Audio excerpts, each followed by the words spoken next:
Former President Trump is leaving the Screen Actors Guild. The union had threatened expulsion after the Capitol Hill riots, but President Trump resigned before they could actually make their final decision. I got the letter and I was, I don't know that I was surprised. It was the day before disciplinary action was to take place, and clearly he wanted to avoid that. Gabrielle Carteris is president of SAG-AFTRA. It's the largest union representing actors, recording artists, and broadcast journalists. My job is to protect our members.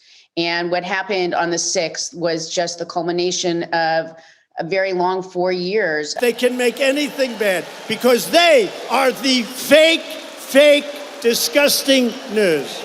These are just dishonest, terrible people. I'm telling you that. Terrible people. A few days ago, I called the fake news the enemy of the people, and they are. They are the enemy of the people. Donald Trump may have thought he was getting ahead of his latest enemy, SAG-AFTRA, by quitting before the union could fire him. But the union has now had the last laugh, and it is a doozy. Hello, everybody. I'm David Shuster, and thanks for joining us. SAG-AFTRA has now voted to bar Donald Trump from ever rejoining their organization. It is a lifetime ban, no matter what Donald Trump does again in movies, television, or film. The union said that this is more than symbolic. It is a resounding statement that threatening or inciting harm against fellow members will not be tolerated. On January the 6th, Trump's mob wrote the words "murder the media" on the doors to the U.S. Capitol building. The mob attacked journalists and destroyed broadcast equipment. Donald Trump's February preemptive letter to the president of SAG-AFTRA sounds like a joke. It is not. Quote, "I write to you today regarding the so-called disciplinary committee hearing aimed at revoking my union membership. Who cares? Who cares? You do, Donald Trump. You're the one writing this letter." Trump to Carteris. "While I'm not familiar with your work, I'm very proud of my work on movies such as Home Alone 2, Zoolander, and Wall Street, Money Never Sleeps, and television shows including The Fresh Prince of Bel-Air, Saturday Night Live, and of course one of the most successful shows in television history, The Apprentice, to name just a few." Actually, it's not just a few. That's literally Donald Trump's entire IMDb list.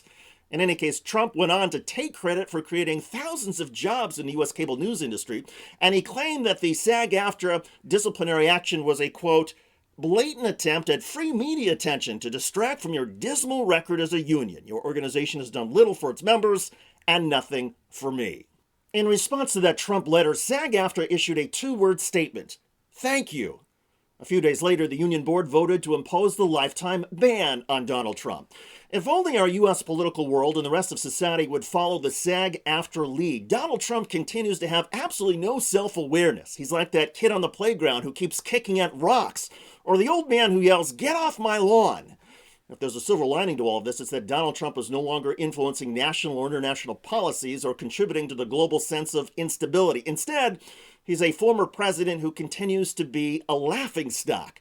And oh, by the way, it's no secret in Hollywood that if you wanted to make a movie in a Donald Trump building, you had to put a provision in the contract that allowed Donald Trump to make a cameo appearance. That's how he ended up in Home Alone 2 when Macaulay Culkin says, "Excuse me, where's the lobby?" And Trump responds, "Down the hall to the left." Trump may be very proud of that appearance or his work on the television show The Apprentice, but the fact of the matter is his legacy is always going to be his disastrous presidency and his disgusting efforts to try to overturn the 2020 election.